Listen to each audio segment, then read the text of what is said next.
have two options, you only have one option, you have to make it up. What was the other option? You could feed the poor. That option is no longer there.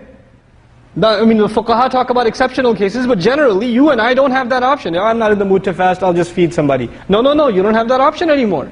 So first of all, there are more days now. And second of all, it's harder because you can't take a day off, and if you take a day off, you have to make it up. So it's tougher. And at the end of all of that Allah says, يُرِيدُ اللَّهُ بِكُمُ الْيُسْرِ. Allah wants ease for you. Wait a second, Allah just made this harder, and then He says He wants ease for you.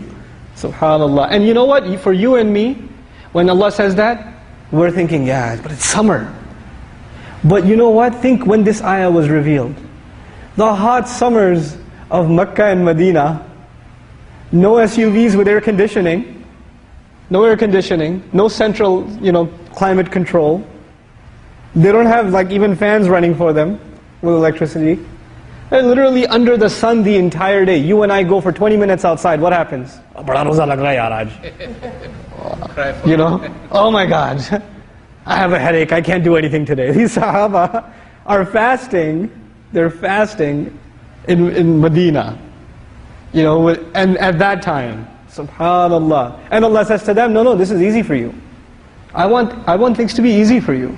You know what that means? That means as hard as this is, I want that you learn to have taqwa. You should get taqwa out of fasting. And if you get taqwa out of fasting, you will have a really easy life later.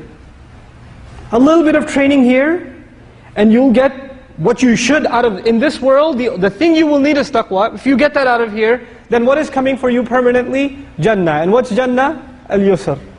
And if you don't get taqwa here, what's coming later on? You think this is hard? This is nothing compared to what's coming. وَلَا يُرِيدُ بِكُمْ الْعُسْرِ. He doesn't want hardship for you. He wants good things for you. So this is the first thing I wanted to share with you, the physical connection, the conditioning Allah is doing between fasting and taqwa. I know the Prophet tells us, ﷺ, our fasting is of the eyes also, of the tongue also, of where we go also, of how we deal with other people also, of our anger also.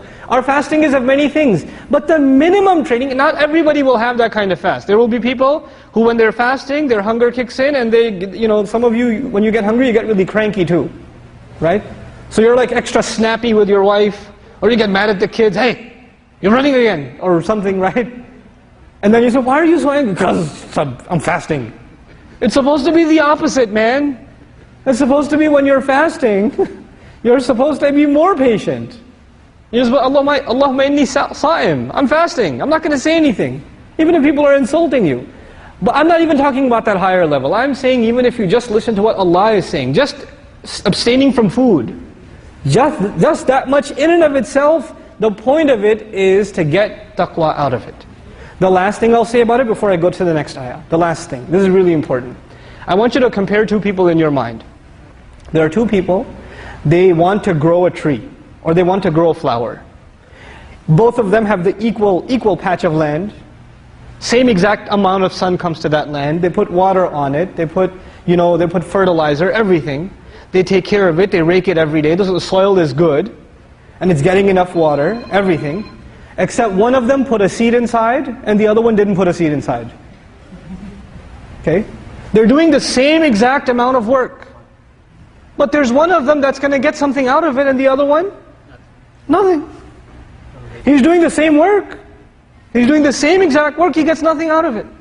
What I'm saying to you is, if you and I have the intention of getting taqwa out of Ramadan, and then we're going to fast anyway, it's going to be hard anyway, you're going to go through it anyway. If you have that intention, you'll get the flower out of it. When you don't have that intention, you'll go on the diet plan, and most of you end up gaining weight anyway in Ramadan. Right? Because everything you eat at the end of the day is like super fried, and that's when then qiyam becomes difficult because of what you ate, right? SubhanAllah. The first half of the day you cannot stand up because you didn't eat. The next half of the day you can't stand up because of what you ate. So, right? That's what ends up happening with a lot of you. But the point I'm saying is, plant the seed. And I'm saying this, I'm like, brother, why didn't you say that in the beginning of Ramadan? Al-a'mal bi khawatimiha aydan. The deeds are also judged not just by their intentions, but by their final intent. By their final intent. So it's not over yet. You could still fix it. Still good. So that's one. Now I told you when Allah mentioned fasting, He mentioned the purpose of fasting. The goal is taqwa. But that's not what He said about Ramadan. Usually when you and I think of fasting, we just think Ramadan. Ramadan fasting, same thing. Allah made a distinction. And whenever somebody says Ramadan, what's the first thing that comes in my head? Fasting. So, that's what comes in my head. Allah says, شهر رمضان الذي تصومون فيه ما قال ذلك شهر رمضان الذي أنزل فيه القرآن. The month of Ramadan is the one in which the Qur'an was revealed. The first thing Allah wants you and me to know about Ramadan is what? That it's the month of Qur'an. Fasting has its own purpose. It was already there before Ramadan. But this month, especially, what makes it special, it's like you're also even fasting in this month in celebration of some great event, and that great event is that the Qur'an came down in this month. It's because of the Qur'an we're fasting in this month. And then Allah praises the Qur'an, هُدًى لِلنَّاسِ وَبَيِّنَاتٍ مِنَ الْهُدَى وَالْفُرْقَانِ. Man, he just, subhanAllah, he dedicates the first chunk of this ayah just to talk about how great the Qur'an is. So our mind this month, I know it's a lot on the fasting, but you know what it's supposed to be on? On the Qur'an. Why? Allah says in the beginning of this surah, this is Suratul Baqarah, same surah, He says, ذَلِكَ الْكِتَابُ لَا رَيْبَ فِيهِ. All of you know this. ذَلِكَ الْكِتَابُ لَا رَيْبَ فِيهِ هُدًى لِلْمُتَّقِينَ. Okay. You and I want to get guidance from the Qur'an. The Qur'an came in the month of Ramadan. Allah says, I will not guide with the Qur'an except people who have what? Taqwa. Fast, so you can get what? Taqwa. And now listen to Qur'an so it can guide you. Because if you listen to the Qur'an without taqwa, it's not going to help you. Subhanallah, look at how complete the training month is, right? First you got to get the prerequisites. The prerequisite for guidance is taqwa. Do that in the fasting. Now that you're done with that in the fasting, you got a little fresh, now stand in front of Allah in salat and listen to Qur'an, because now you can appreciate Allah's guidance. What a comprehensive training.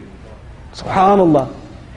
But then Allah, so that's one aspect of it. And I told you the purpose of fasting is taqwa, but Allah mentions another purpose of the month of Ramadan. Allah mentions the several goals of the month of Ramadan. Not one, several goals. So I want to share those with you. Allah says, وَلِتُكْمِلُوا الْعِدَّةِ. I didn't give you days off this time, and you can't just give sadaqah this time. You have to make it up if you miss it, and if you miss it, you better be sick, or you better be traveling, some serious reason. Then if you still miss it, then here's number one reason I'm giving you this training, so you can complete al-iddah, the number. Al-iddah means a very limited number of days, very specific deadline and dates. And iddah actually in old Arabic was also used for your life.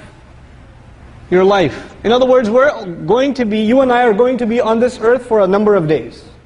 We cannot add a weekend, we cannot take away a weekend. We can't add an hour, we can't take away an hour, we can't add a minute, a second, and take away a second. We have a iddah on this earth.